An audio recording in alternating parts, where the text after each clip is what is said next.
What we're gonna do, Scott, is we're gonna trickle a little sand down to the bottom. I got the chum block in. We're fishing on a little ledge here.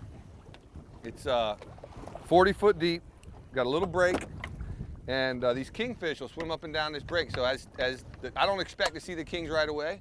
You know, later on when we start building it, we'll start catching some snappers, you know, just all kinds of fish from the bottom, some groupers, what have you. We'll just keep catching fish, and as we build it, you know, those kings will start coming in. And that's the hopeful thing, because I want to show you some of these big kings eating these topwater lures. All right. I mean, they'll air out, and it's just so fun. It's some of the funnest fishing we have down here.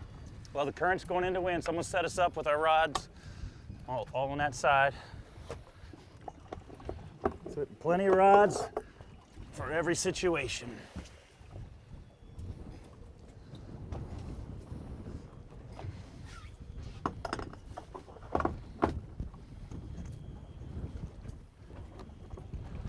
Did you ever have any luck finding that 30? Yep, it's right there, right in front of you. All right, I'm just gonna move on to the next bottom rod, little one here with braid. If you want to mess with those, you can, but Yeah, I'm bang. 30 on them. I'm doing 30 on the big boys. You know, you put a hook on one and a leader on the other.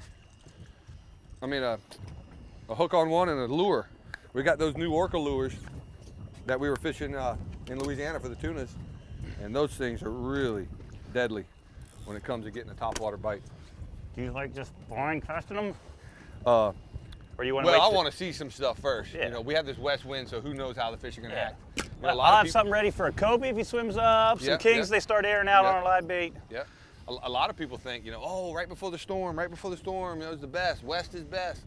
Well, down here in the Keys, it might blow out of the west maybe 20 days all year. And so it's really not a wind that we're used to fishing. And I've never had the spectacular days on a west wind.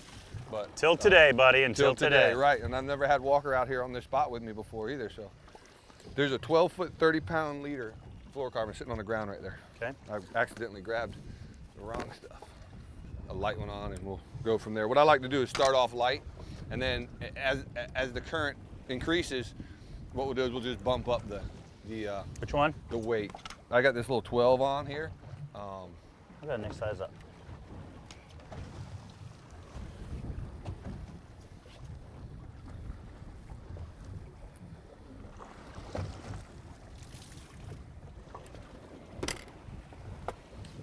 All right, I got two ready for the bottom. The two monos we're just gonna leave be, okay? Yep. I can help you make a top line, I guess. I just need one more 30-pound leader.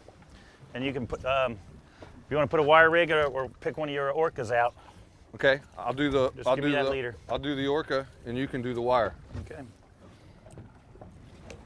I'll wrap it up and do it up. The wire is out already, or Yep, it's right underneath the little orcas. tackle box. Alrighty.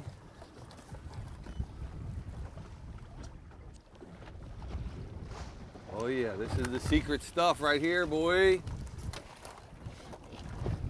Purple. Oh yeah.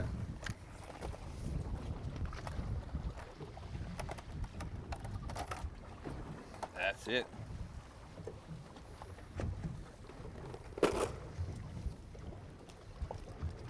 What I do a lot of times when I'm throwing lures is I'll actually use the heavier wire because the lure's moving, so you can get away with heavier stuff.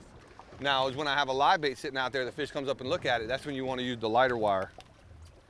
So what wires are we talking about here? So what I'm going to use is number 5, which is 45-pound test. I'm going to give you the number 3, which is 30-pound test. And that may seem light to a lot of you guys, but the bottom line is Set your drags, baby. light drag, catch anything in the ocean. That's why we got these pretty Shimanos, huh? That's it, buddy. Because we don't have to worry about the drag. All right, so you want me to make up some treble hook rigs, right? Yeah, you can put a treble on there or even a J, it don't matter. On the wire? Yeah, put Okay. a J on the wire. I mean, All right. like I said, we're going to start pounding the bottom here real soon. And the bonus, and if you get your butt whipped a couple times, Switch. you're probably going to want to fish those 10,000s instead of these little guys. Yeah. All right. All right, so a little shot of wire, and then what I'll do with this, is I'll tie me an Albright. All these got 30 on them, right? 30, 30, 30. Okay. One's somewhere on 50, somewhere on 30 braid though. All right, that'll work. So now we take this bigger reel with the 30 pound, and I'll tie an Albright right here.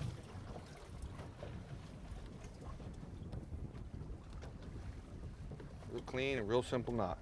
Okay.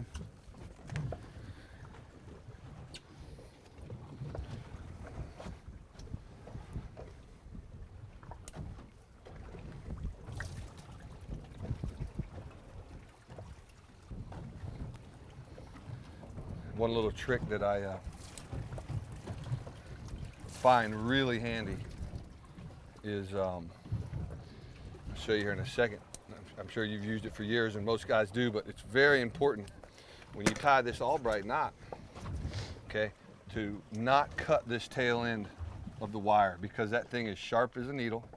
And when you grab the leader or grab the fish, that thing will go right in you like a little hypodermic needle. So what I like to do is you just bend it up, right? So now it's bent up off of the knot, and then you just crank that thing right off. Yep, just twist it right off.